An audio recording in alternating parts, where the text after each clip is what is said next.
this is James with Ridgeline Creative. Today we're going to take a look at Cinema 4D and how to do some collision detection on some base levels with some simple geometry. Okay, first step, go ahead and let's take a box, get a cube, and let's go ahead and shrink it. We're going to go ahead and flatten it out. And then I'm going to stretch it out so we have a nice base for something to fall on. Okay, stretch it out both ways. Okay, that should be good. First step, we're going to go ahead and select that cube. I'm going to rename it to floor. Okay, so floor, go to tags, Cinema 4D tags, and then to collision detection. Come down here and just make sure that this is check marked. Enabling collision detection. Go to tags, add one more tag. You're going to go to dynamics tags and rigid body dynamic.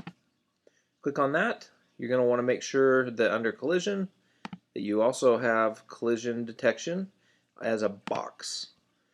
Now we're going to look at mass, and since it's the floor and it's going to kind of be there to hold everything else, we're going to take the total mass to 0. Okay, you're good for this one right now. Let's go and find something to fall on the floor. Let's see what would be good. Let's take platonic.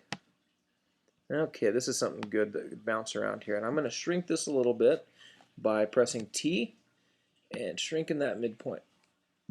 Okay, let's go ahead and back off, take a look at that. I'm going to stretch my floor out just a little bit more to make sure it stays on there. Okay, excuse me, with my platonic, I'm going to go to tags, Cinema 4D tags, and compositing. I'm going to make sure, oops, I don't think that happened, got on there. Tags, Cinema 4D tags, and I'm sorry, I said compositing. We want collision detection. So I'm going to take the compositing tag, I'm going to delete that off there. Okay. We have collision detection, we're going to make sure it's on, and tags, we're going to also add a dynamics tag to this one. Rigid body dynamic, we're going to make sure that we have collision. We're going to set this to elliptozoid, and let's go ahead and take the elasticity down. That's what's going to make it bounce. We'll take it about 83. We're going to take our static up to about 50, and the same with our dynamic. Take it up to about 50 there. Okay. You can notice there's a whole bunch of things. Your aerodynamics, you can put drag, impact, lift, linear, and angular. That's yours to figure out. Right now in this example, we're not using any of that. We're going to stick to the basics. Now, here's one thing that I wish somebody would have told me when I started off on this, is rotational mass. This is what happens when, say, you're rolling this towards some bowling pins. When you're rolling that and it hits the bowling pins, if this isn't set to a low number, those bowling pins are not going to fly around, they're going to just slide. So you'll want to make sure that your rotational mass is set to a lower number.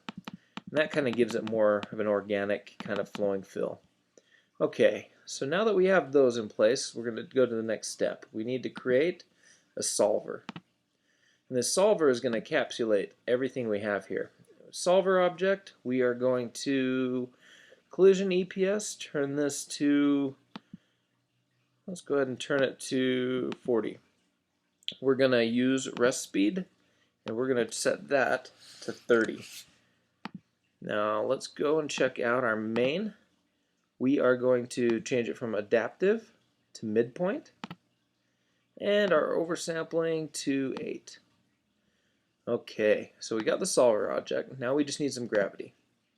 Now I'll select gravity, and what we're going to do is we need this gravity, the platonic and the floor, to all be under our solver object.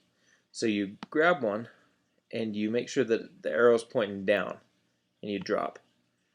And then do that for your platonic, and do that for your solver. Okay, everything's under there, and you have everything to make a scene. But here's another mistake that you might forget, and it's happened to me plenty of times, and it's really annoying. We go to player animation, nothing, absolutely nothing. and you'll rack your brain. You have to make sure that you command click or right click and make sure you set your objects to be editable. So platonic and the floor. And then if you do that, let it play through, and you get a nice little collision detection there. This has been a basic tutorial on collision detection from Ridgeline Creative.